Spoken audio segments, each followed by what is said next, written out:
আসসালামু আলাইকুম। আশা করি সকলে ভালো আছেন। আমিও ভালো আছি। আজকে আপনাদেরকে দেখাবো শাহি পরোটা ভাজা। খুবই স্পেশাল হবে এবং খুব সুন্দর হবে, মুচমুচে। দয়া করে না টেনে পুরো ভিডিওটি দেখার অনুরোধ রইল। ভিডিওটি দেখে আপনি নিজেও খুব সহজে ঘরে বানিয়ে নিতে পারবেন।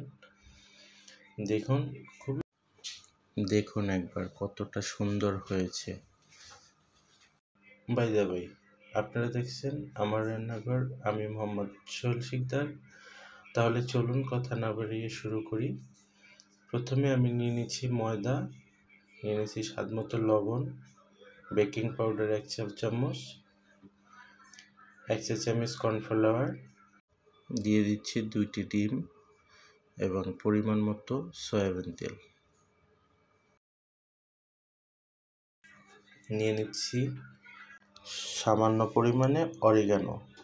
এবার সবগুলোকে ভালো করে মিক্স করে নেব। ভালো করে মিক্স করে নেওয়ার পরে আমি পানি দিয়ে দিচ্ছি।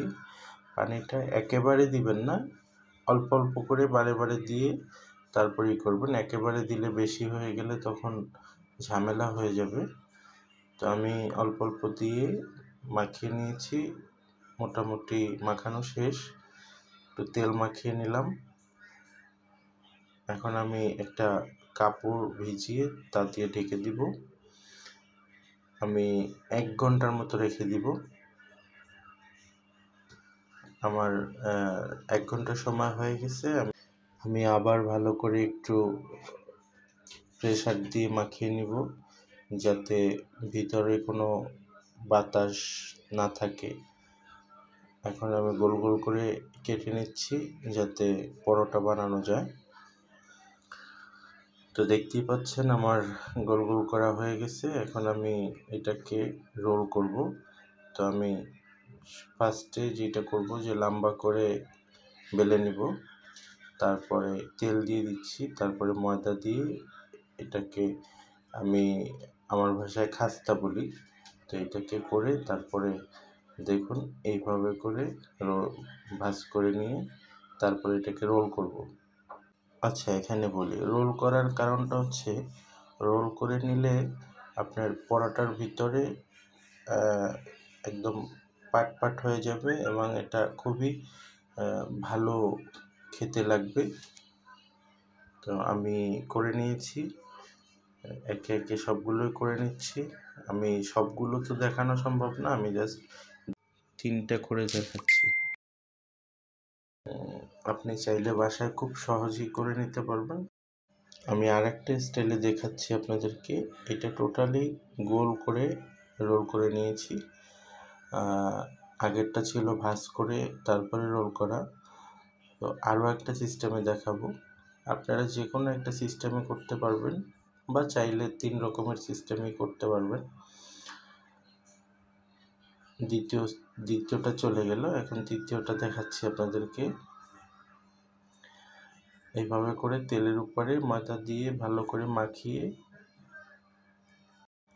কোণাকোণে রোল করে নেবেন।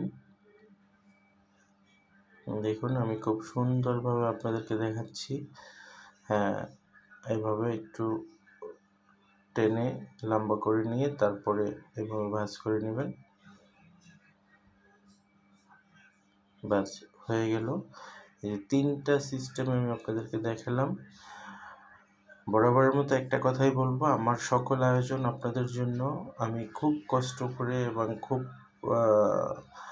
মনোযোগ সহকারে এবং মন দিয়ে ভিডিওগুলো তৈরি করি একমাত্র আপনাদের ভালো লাগার জন্য।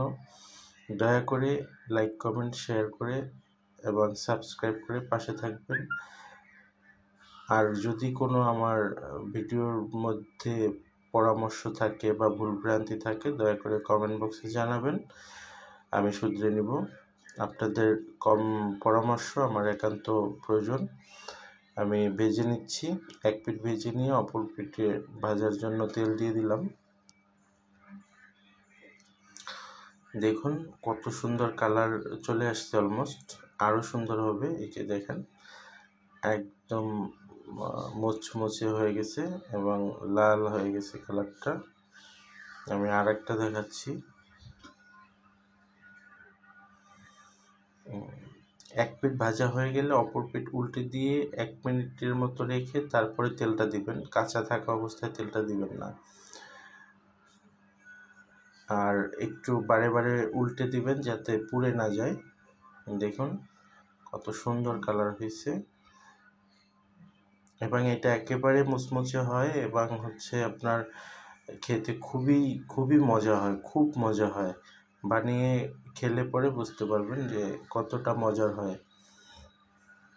আমার মোটামুটি সব বানানো শেষ, এখন একটু কেটে নিচ্ছি আপনাদেরকে দেখানোর স্বার্থে। বাই দ্য ওয়ে, আমি এর আগে একটা করে নিয়েছি, চিকেন চাপের রেসিপি করে নিয়েছি, ওইটা পরবর্তীতে দেখাবো। ওইটা দিয়ে পরোটা খাবো। দেখতেই পাচ্ছেন আসলেই অসাধারণ হয়েছে। আশা করি আপনাদেরও ভালো লেগেছে। চিকেন চাপ নিয়ে নিয়েছি, চিকেন চাপ দিয়ে খাবো। আসলে ভাষায় বোঝানো যাবে না যে কতটা মজার হয়েছে। আপনারা বাসায় বানিয়ে খেলে তাহলে বুঝতে পারবেন। সকলকে অসংখ্য ধন্যবাদ। ভালো থাকবেন। আবার দেখা হবে নতুন কোনো ভিডিও নিয়ে, ইনশাল্লাহ।